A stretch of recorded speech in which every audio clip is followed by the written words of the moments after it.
What's up YouTube, Day here from Zephyr Wargames, bringing you another experimental deck that I've been playing with, SUBTERRORs. So this is a TCG exclusive. They haven't really had a huge amount of support, so the only main art type cards that have come out, because it was only officially released in Dark Illusions, is 2 Behemoths, 1 Warrior, and the Field Spell. So I've kind of played around with this. So without further ado, we'll crack straight into it, and I'll explain it as I go along.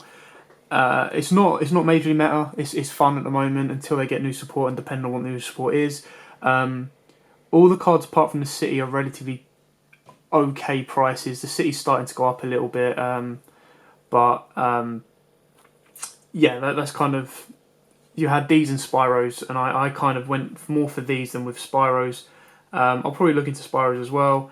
I do have an extra little mini deck to one side, which is full of cards that are other variants you can put into this deck. Anyway, so I played triple SUBTERROR Behemoth Stalagon. I do apologise because I will brutalise these names, so I do apologise. So the SUBTERRORs are basically all flip effect cards. Now, this Behemoth is a level 10. Its flip effect is you discard 1 SUBTERROR monster, and if you do, draw 2 cards. You can only use the effect once per turn. When a face-up monster you control is flipped face down, if you control no face-up monsters, you can special summon this card from your hand in defense position. Once per turn, you can change this card to face down defense position. So it's basically just, getting the effects of the flip off. He's a 28 beater. They can be easy to get on board, but they can also be quite a bit of a pain in the arse to get on the board. So the next one is the second Behemoth, which is Yugioh. Again, apologise if I get brutalised the name. The artwork is awesome. They are quite like, they remind me of the movie, a bit like the Kaijus, Pacific Rim. So yeah, it's really quite cool. So this one is a level 7. You flip, you target 1 monster your opponent controls, banish it. Now obviously targeting sucks at the moment, but the banish effect is still really quite cool. You can only use the effect once per turn. When a face-up monster you control is flipped face down, if you control no face-up monsters, you can special summon this card from your hand in defense position. Once per turn, you can change this card to face down defense position. So he's more of the defender. He's a 27 defender, 2k attacker. You then play 3 SUBTERROR Nemesis Warrior. Woohoo! I got a name right. I hope. So this one doesn't have a flip effect, but basically during either player's turn, you send 1 SUBTERROR monster, mainly himself, from your deck to 1 SUBTERROR monster from your deck to the graveyard. Then you tribute this card and at least 1 other monster, so the total levels tributed equal or exceed the level of the SUBTERROR monster in the graveyard. And if you do, special summon that monster in face up or face down defense position. If a SUBTERROR Behemoth monster is flipped face down while this card is in the graveyard, you can special summon this card. You can only use each effect of Warrior once per turn. So basically, he has the quick play effect. So the idea is you get this guy on hit field. You can probably get him out with Norden, or I'll show you in my build. I play Summon a Monk. You get the 2 of them out. You then obviously either overlay or you just go right, tribute him, tribute the other one, send the level 7 to grave, and then you can use his effect to flip it face down.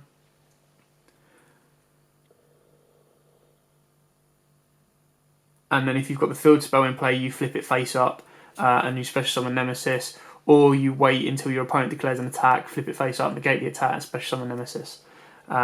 And then obviously you can then use his effect to dump the pair of them to dump the level 10 to grave, and then the pair of these, and then you get the bigger Behemoth out. So one of the best cards in deck is Prediction Princess. Again, I'm going to brutalise the name because I've had it so many times, so I'm not even going to try. There's so many different ways that I've heard people pronounce it, so I could be wrong. I don't want to. Tiora, I think I've heard some people call it. I don't know if that's right or not. Anyway, so you can ritual summon this card using Prediction Ritual. During your end phase, you can special summon 1 flip monster from your hand or graveyard in face down defense position. You can only use one of the following effects of Prediction Princess once per turn, and only once that turn. So during either player's turn, you can target 1 face down monster on the field, change it to face up attack position. During either player's turn, you can target 1 face up monster on the field and change it to face down defense position. So the idea is you want to be book and mooning your bigger Behemoths, all the other flipper monsters that we've got in the deck, and then using their effects to flip themselves back up, back down, either or. So I have seen some people play at 3. There's absolutely fine. You can bump that up to 3 if you want. You can drop some of the behemoths down. But this build kind of works okay for me at the moment, and like I said, I am still testing it to see how it goes. So Prediction Princess is probably one of the best cards in the deck. You then use 2 Summon a Monk. Now, I haven't seen many people play this, but I know Summon a Monk's being played in near enough everything.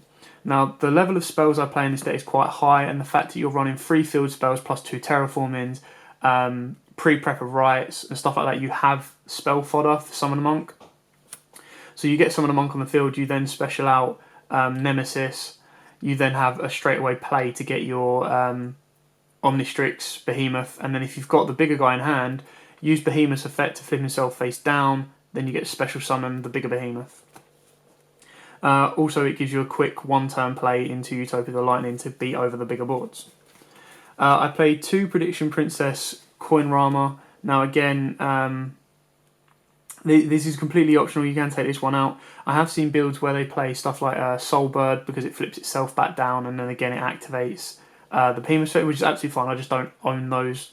I know they're pretty easy to get hold of, so I will try and get them myself.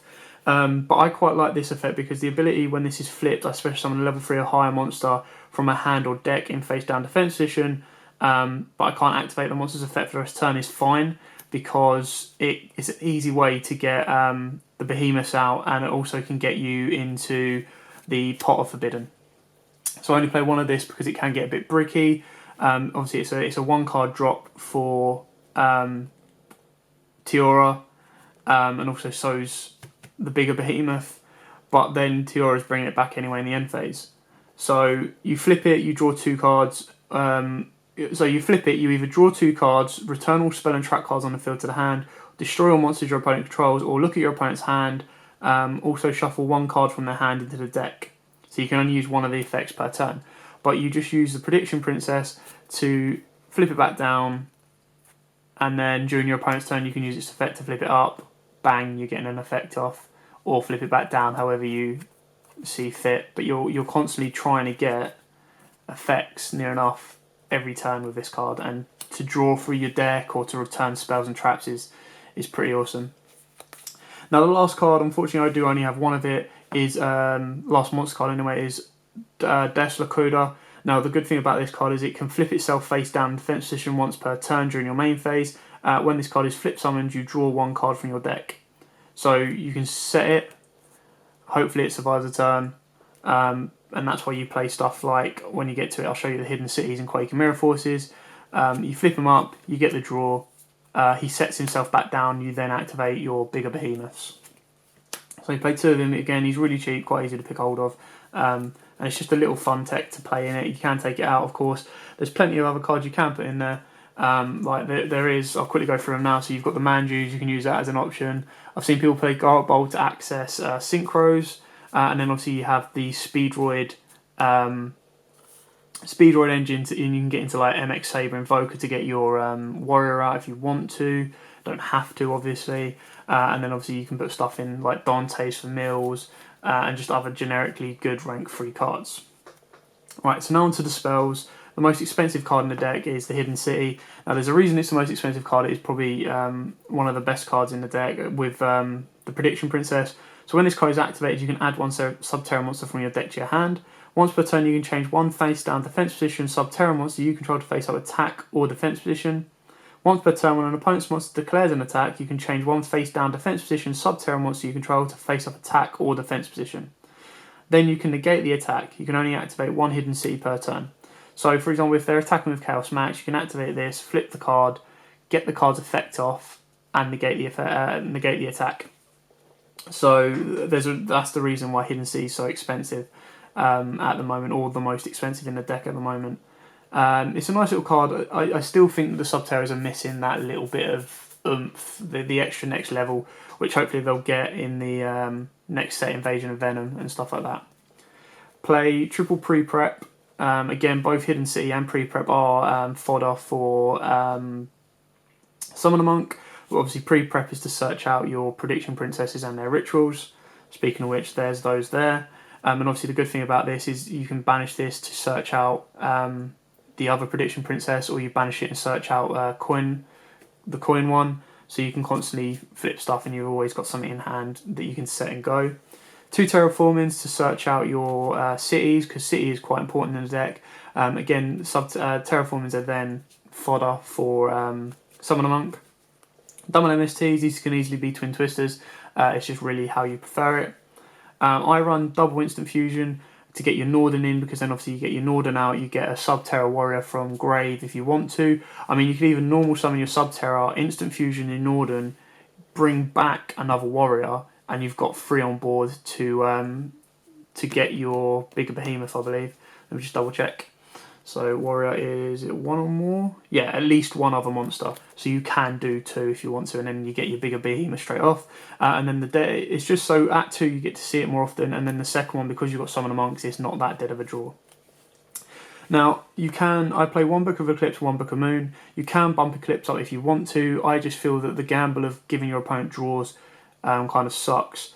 But the fact that even if they don't have monsters on the board, if they only have 1 monster on the board, you activate this, you're setting all yours back face down so they get their flip effects back. Plus, if you've got City, you then make that active, and that's obviously why you play Book of Moon as well. So Eclipse is mainly you want to use it when it benefits you more than your opponent with the draw. Which is why it's only at 1. But like I said, you can bump it up to 2 or more if you want. Now, Book of Moon is probably the better one. It's a shame because this deck would absolutely run wild with more Book of Moons. But, we're only at 1 at the moment. 1 Regeki for ball wipes in case you do get into dire situations. So that's it for the spells. Now onto the traps. Now, double Quaking Mirror Force. These are proxies. I do have the real ones, but they're just in other decks at the moment. So 2 Quaking Mirror Force. I love the Mirror Force. You don't have to play these, you can play whatever you want in this. It's just a personal opinion that I like this card, and it does protect my monsters. So I mean, if my opponent, for example, if they have 2 Chaos Max on boards, if I flip my only Subterror up, and then they're going to attack again, I can Quaken that, or I Quaken them first turn, however I want to play it. 1 Solemn Strike, 1 Solemn Warning, and then 1 Vanity's Emptiness. Don't have to play the Emptiness, you can take that out for Bottomlesses if you want to. There's plenty of options you can put into the deck. So, nothing is really set in stone with the deck. Like I said, I'm still testing it out. I'm still having a bit of fun with it. But it seems to be it's working okay. It's not challenging the best of decks, but it's still a relatively fun deck to play. So now on to the extra deck. So you play, because your bigger behemoth is level 10, you can play a number 81 Super Dreadnought Rail Cannon Super Dora. Now obviously it's kind of like a big beater Felgrand. With 4k defense and 3200 beater, so nothing more needs to be said about that one. You can play number 35 Ravenous Tarantula. Now all monsters you control gain attack and defense equal to the difference between your life points and your opponent's, while this card has Xyz material. Each time your opponent special summons monsters, inflicts damage to your opponent. Once per turn, you detach 1 material from this card, destroy all face-up monsters your opponent controls with attack less than or equal to this card. So he's kind of a nice one that if you're pushing the game and you have a huge gap in your life points, Tarantula can just beat straight through stuff. Red Eye's Flare for your level 7 and Big Eye, because they're probably the 2 of the better or 2 of the best generic level 7s at the moment, or rank 7s. 1 Utopia and Utopia the Lightning, just to beat over those insanely big boards with your Warrior and Norden if you need to. And then you just go into the staple cards, your Abyss Dweller, your Emerald, your Cowboy. Now I run double Castell because obviously his second effect is a Book of Moon, so you can start Book of Moon in your own monsters if you need to, and then obviously if you Book of Moon him, you can then special summon your bigger Subterrors from the from your hand. So he's a nice way to get out. You can also play the Wind Up. I think it's Zen Mains, not Zen Main, sorry. The Wind Up level 4. But obviously the downside of that is it flips him back up during the end phase into a tap position, which unless you're flipping your big behemoth down, it doesn't help you out that much. And then the 1 Norden. Now, I think there's a bit of space. I think this extra deck's only about 13. So it's 12. So there's an extra free space in there. That's all really down to your personal preference. You can bump up the level 7s if you want to. You can even put in more level 10s, you can put up a Dora, but the chances of you making more level 10s than 1 per duel is quite slim, and same for level 7s. So it's probably more of your 4s, because you've got the Summoner Monks in there and you've got the Warriors in there, so you've got 5 level 4 targets. I hardly go into the extra deck. I mean, it's mainly Norden that you go into to get your Warriors back, and then you kind of just go from there. So yeah, that's kind of how the subterrors kind of work. It's all about the flip effects. Like I said, if you can find the older cards that have the flip effects that set themselves, like a Swarm of Locusts and stuff like that, it really helps push out your behemoths to get your subterrors out there. Hopefully they'll do a modernised versions of stuff like that for the subterrors themselves. So maybe if the warrior had the effect to flip himself face down during your phase, would be amazing, because then that would help unclog your hands, and then you can just get your behemoths out on board. But either way, yeah, so this is a deck that I've tested out, had a bit of fun with. It's not perfected, so by all means, let us know what you think of the deck in the comments below. Always open for a bit of improvement to help the deck and develop it. Let us know what you think of Subterrors. Do you think Subterrors are better than Spyros, or Spyros are better? Obviously, we're getting more support leaks of Spyros than we are Subterrors at the moment. So yeah, thanks for watching. Don't forget to check out our competition giveaway. That ends on Thursday. That's for a Yugioh Legendary Deck 2. And it's really, really simple to enter. So thanks for watching, guys. Don't forget to like, comment, subscribe, share, whole 9 yards. And as always, happy dawning. If you like that video, why not check out our other videos available? We've got more deck profiles, pack openings, and of course duels. And don't forget to click on the most important button of all, that subscribe button, right in the bottom left hand corner. So thanks for watching this video. We hope you can join us some more. And as always, happy dawning, guys.